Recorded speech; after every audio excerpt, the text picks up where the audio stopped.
Hey everyone, today I'm going to show you how to get your Wix site found on Google and improve its visibility in search engine results.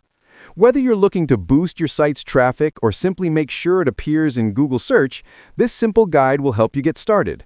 First, open your Wix site editor. Once you're in, navigate to the left menu and click on Pages and Menu.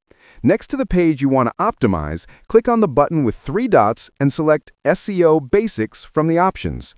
In this section, you'll find the meta title and meta description fields, which are essential for improving your website's SEO ranking on Google.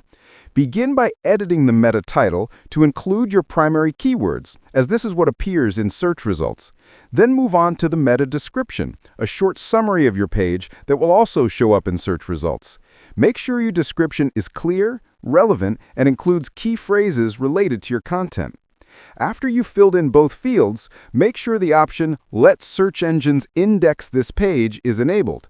This allows search engines like Google to crawl and index your page for better visibility. You'll also see a preview of how your page will appear in Google search results once it's live, which is a handy tool for ensuring everything looks right. And that's all there is to it. You've just optimized your Wix site for Google search. Thanks for watching, and if you found this tutorial helpful, don't forget to hit like and subscribe for more Wix SEO tips and tricks.